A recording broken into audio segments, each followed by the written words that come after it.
now moment. We feel our connection with a power greater than our thoughts, greater than our beliefs, greater than our emotions, greater than any circumstance that might be surrounding us. Epiphany, a new beginning, a new year, a new opportunity to be more than I thought I could be. Take your white stone into your hand and feel that energy of possibility. This stone is from Jerusalem, where 3 major religions began. And as we begin this new year, we are open to a new name, a new understanding, a new way of being. Into this moment, we simply allow ourselves to follow our breath inward.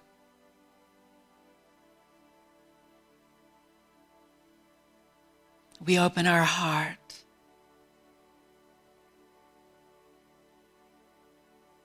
And we enter the inner chamber,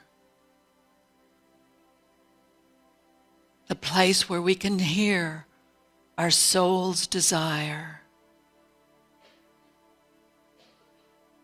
Each of us long to be a contribution, to make a difference. Our basic nature is to love. For we were born in love, by love, and for love. Loving where we are right now in the sanctity of this chapel. We listen. We listen. What is it that longs to be born in me this year? What quality of being can I amplify and shine forth in new and exciting ways? What is a name that would symbolize this new start to the new year? What is the phrase that will keep me more interested than the chatter in my mind? And so as we be still and know, in the silence, it will come. And when it has come, write that new name, the new word, the phrase, onto your white stone and hold on to this stone through the upcoming year. And now, in the silence,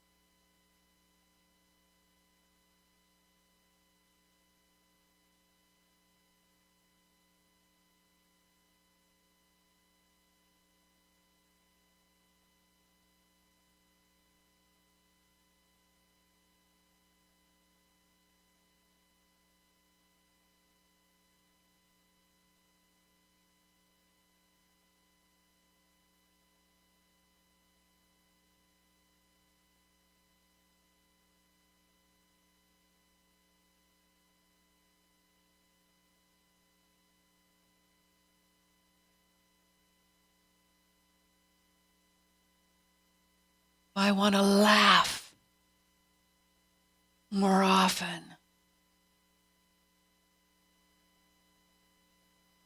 Do I want to love more lavishly. What longs to be expressed through me and as me this year?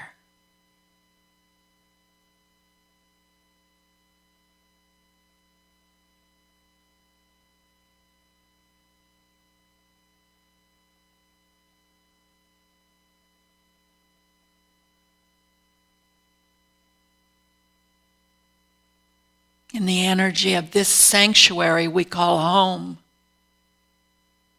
we know if the word or phrase does not come now, it will come soon. It will be our guiding light through the upcoming months and year.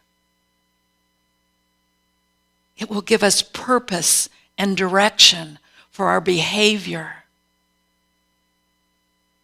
It will call us up to a higher vibration of peace, love, and joy.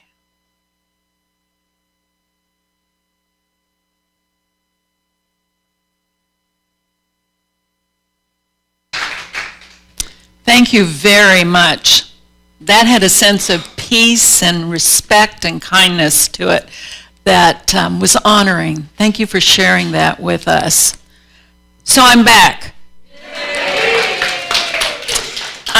And as you can tell from the service, bringing lots of different ideas with me. But doesn't it feel good to have the children in the beginning of the service and then at the end? Yeah. So that we know that we're working on the same things. Together we'll be diving into the curriculum the children will be learning and have it coherent with what the message you all are getting. So on your way home or throughout the day or when you want to yell at your kids, you can just say, wait a minute, what's your new word? What's your new word? So the energy in this service is a whole lot different than the energy in the 8:30 service. But I got to share something with you. That service is incredibly healing and powerful. Just to be together in this sanctuary in prayer and meditation changes lives. Let me give you an example. This morning, this is my first time doing this service in the church, and this morning after the service, a woman came up to me and she said, well, I haven't been here for 5 years. And she said, I came for the white stone ceremony. And I said, oh, well, we're doing that at 10. The 8:30 is just prayer and meditation. And she said, oh, I've always loved the white stone ceremony, so when I saw it advertised, see, Facebook really works.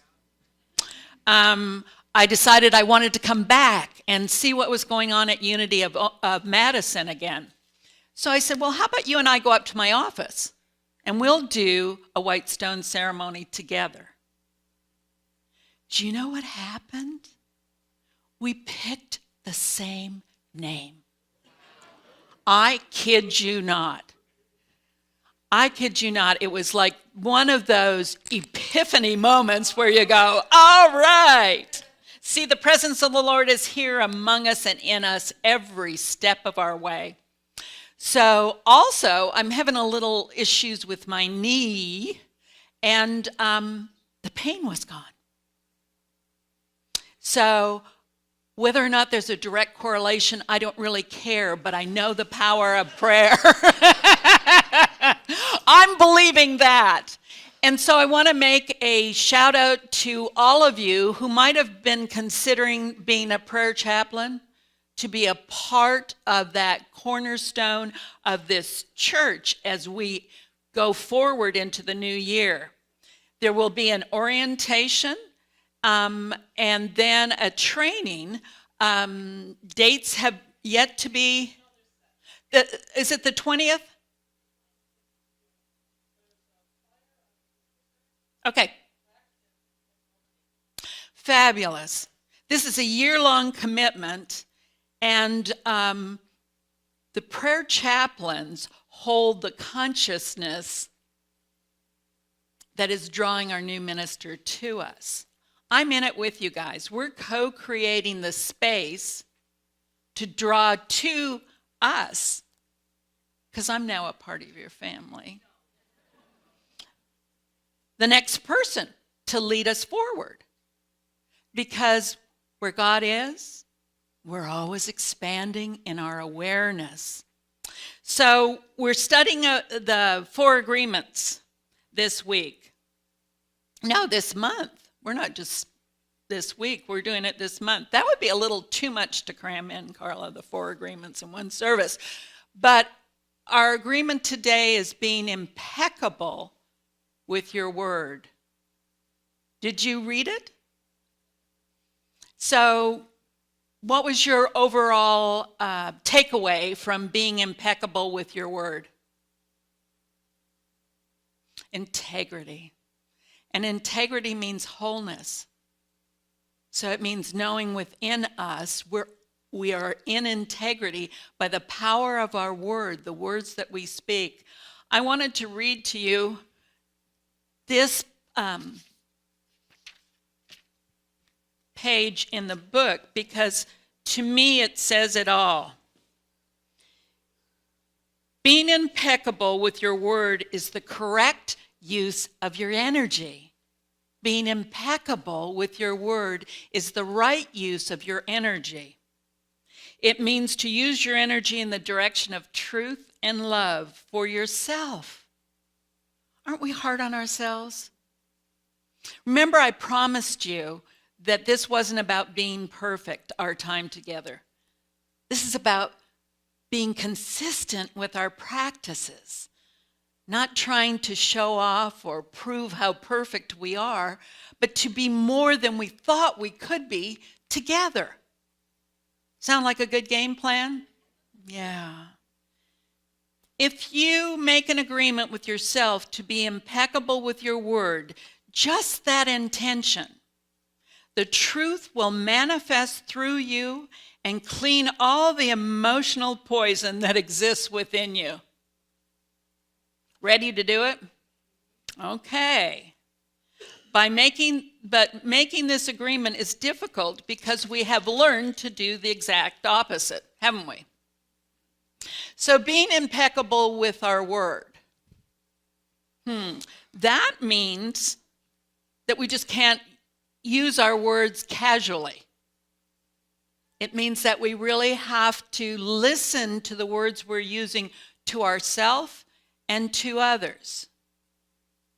It means we've got to calm down the chatter of the mind that tells us all these negative things all of the time and discern what's really true for us. Each of us have an intention for our life, even if we're not aware of what that intention is. So I want to say to all of you before we go further in this service too, I'm going to be here this month and probably next month too. And so I will have office hours from 10 to 4, 4 days a week. And I want you to come to me if you want to take that next step forward. I'm a safe place to dump what needs to be dumped because I'm not going to pick it up. I don't want those fur balls. But what I do want is an energetic, enthusiastic community that is demonstrating what they want in their next minister. You get what I'm saying? It's a change. So what happens with change? We get a little nervous, don't we? Well, wait a minute. What does that mean for me? How will I fit into this change? What are you asking of me? I don't know if I'm willing to do that. So, with the power of our word, we want to really be specific with our intention. Does that make sense? So, if there's 3 questions that we ask ourselves, the Sufis call it the 3 gates. Is what I'm going to say true? Is what I'm going to say necessary? And is what I'm going to say kind? 3 big questions. Another big question I throw in is, who am I willing to be with these words? So, is it true? Can we ever truly know if something's true for another person? We can know it's true for us, and that's called our opinion. Not everybody needs to hear it. Do you know what I'm saying? It's our opinion is something that we want to investigate and become curious about. Because our opinion, our beliefs, our perceptions are formed way back when we're kids.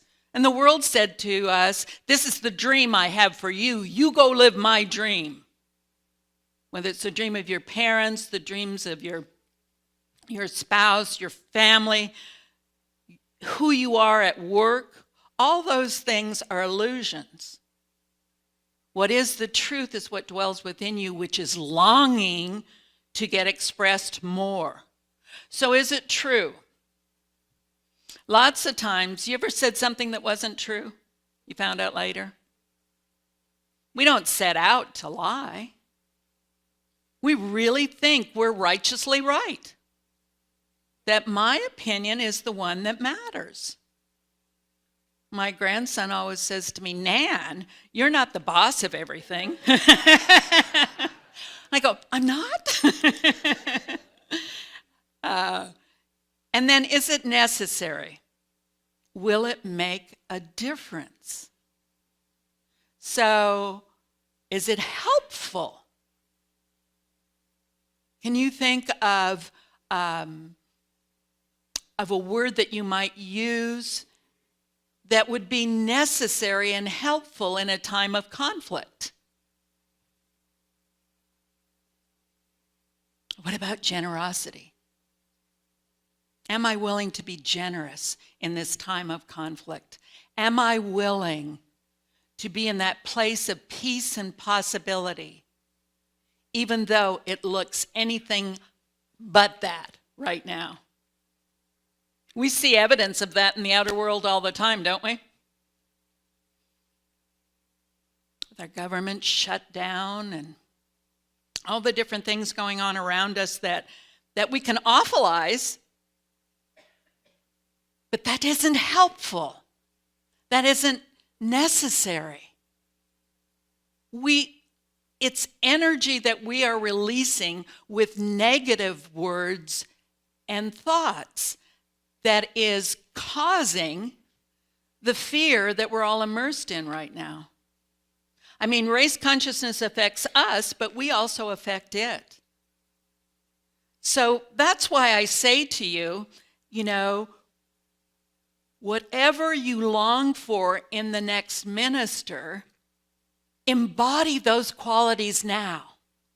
What do you want? Do you want to be inspired? Do you want to be held when times are tough? Do you want to be taught new ways of using universal principles? One thing with me is I want it to be practical today. I'm not so concerned about yesterday. Tomorrow's not here, but today is a time I can get really creative with my energy if I pause and don't react. So is it true? Is it necessary? And then finally, is it kind? Does kind shout? No. Does kind point out all the ways the other person is wrong? No. Kind is an energy. I like to call it like being kind is different than being nice, because being nice is, faking it. We're nice because, we're spiritual. And we're more spiritual than somebody else. You know who I'm talking about. We're kind because that's who we are. Made in the image and likeness. It's something greater than criticizing, complaining, gossiping. speaking words that divide people. But we all use those words, don't we? So does that make us wrong? It makes us aware that there's another way to do things. How do you know when you've said something that landed wrong for another person? How do you know? You feel it, don't you? Kind of feel sick to your stomach. Usually, and I speak for myself, when I'm hungry, tired, mad, or sad, it's when my brain reacts. So it's important for us to be mindful of where we are before we open the mouth. Where am I now? I think you guys picked up, I'm fairly dramatic. So I like to make my point with humor and with hopefully some inspiration and enthusiasm. A little bit of wisdom may be thrown in there. But to be dramatic is like, that's why I wear a color like this. You guys are not going to take your eyes off of me, right? So hopefully these seeds can get planted in the fertile soil of this sanctuary as we move forward. Being impeccable with our word. That means we don't slam ourselves. How many of you slam yourself? Gosh, I can't believe I was so stupid, so clumsy. I can't believe I said that out loud. Where was my internal editor? I must have been off. Those are the things that we beat ourselves up with, that we want to change, because until we can love who we be, we can't become something more. We got to love who we be, shadow and all. This time, beginning this year in this community, there's a lot of shadow showing up. Can you feel it? There's a lot of joy too and a lot of enthusiasm, but change and wondering what's next gets people worrying, doubting, not trusting each other, defending their territory. We get real territorial when we're afraid.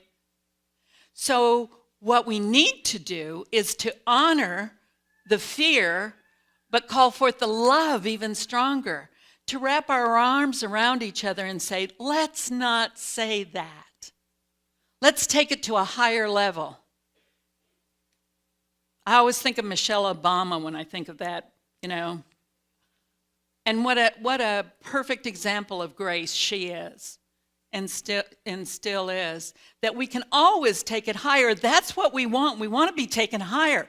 But we collude with the gossip and the complaining and the negativity and the, oh no, what's going to happen? And did you know where the finances are? Do you know where your finances are? They're great. They're great. Do you believe me? Yeah. I travel to a lot of churches, and your finances are great.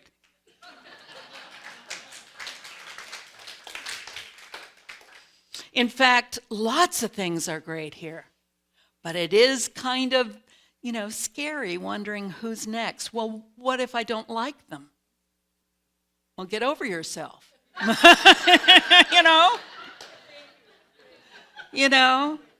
Do you like you? Because that's what you're projecting onto the next minister. We're all peoples, so we all, make mistakes.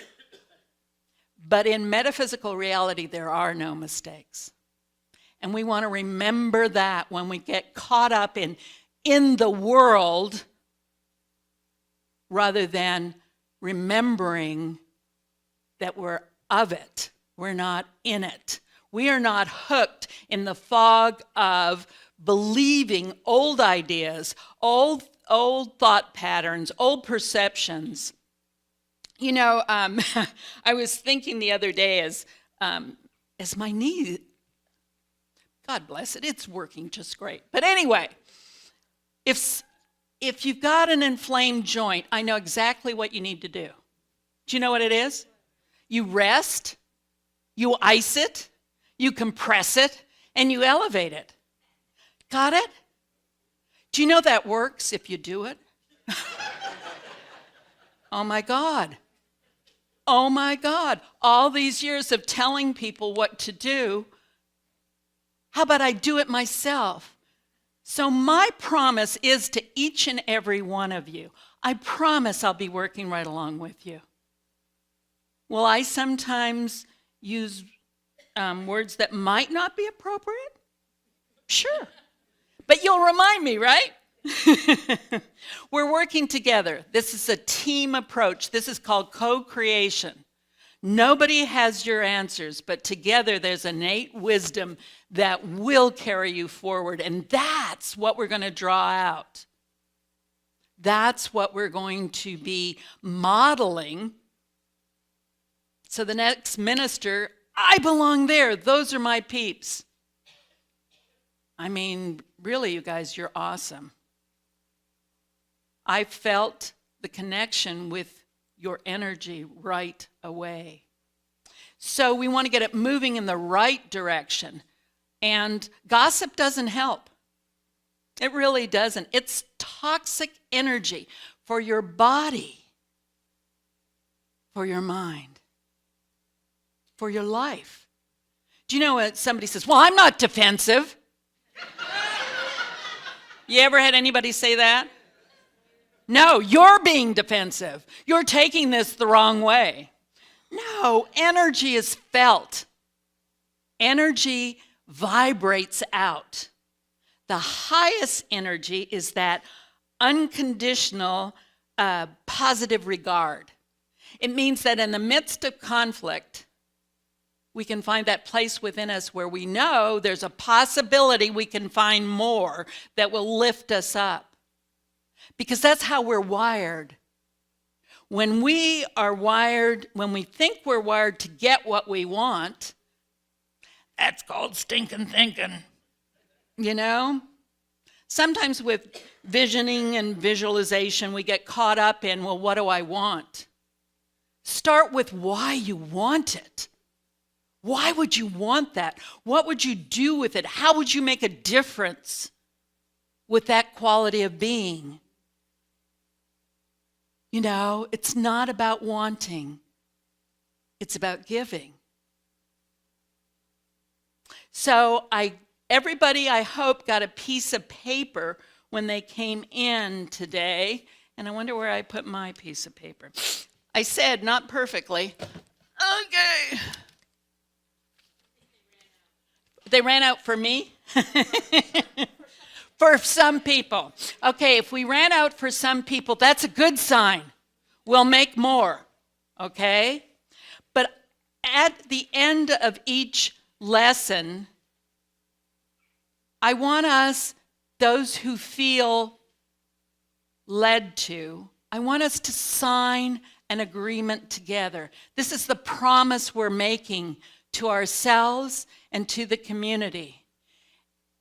And in that promise is all the energy we need, all the wisdom we need, all the love we need, all the life we need, all the healing we need. So this agreement to be impeccable with my word is made on January 6th for the purpose of increasing my happiness and personal freedom. Sound good? You know, take a little effort, but it doesn't have to be hard. I'm responsible for creating my personal dream of heaven on earth, and it begins with the power of my word. I remember as I was answering that call to ministry, the only thing that I really cared about was that my words would bless people, that it would comfort people, that my words would not be a curse. Sometimes I slip. And I think, whoops, that's not me. That's my evil twin. I choose to be impeccable with my word. I promise to honor myself, to speak with integrity, and to choose my words wisely. Is it true? Is it necessary? Is it kind? I intend to use the power of my words towards truth and love. I will take actions every day to keep my word impeccable. I will repeat until this habit is firmly established and no longer requires my attention. The symbol of this intention is, what word did you get today? Write that down. What is the symbol that you've made an agreement with every cell in your body to be impeccable with your word? And when you're not, hey, schedule some time with Rev Carla. It couldn't hurt, and it might help.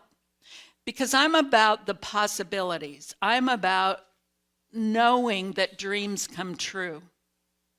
It's just the chatter of your mind that tells you lies. It's the way the mind is designed. Am I safe? Is there something missing here? That's not who we're about. Being safe will never transform you. How about that, guys? Nowhere in spiritual literature, I don't care what theology you decide to take a look at, does it say being safe, being comfortable is the way to spiritual transformation. It's got to pinch just a bit, doesn't it? So we move out of the box that we put ourselves in and we wake up to the epiphany, I can be more. And I can be more with the support of my community. My community can hold me to my highest and best. And so, beloveds, game on? Ready to go forward? There's some groups forming, studying groups. Tuesday evenings, I'll be doing a deeper dive with being impeccable with your word. So join me if you want to. Check out where the other study groups are, because with this, we're really pausing to renew the spirit of this community and ask, where do we want to go next? Who are we really? Where do we want to go next? What's the dream? And I know it's about making a difference. Look at how many of you are here. God bless you all. I love you. Come see me. Namaste.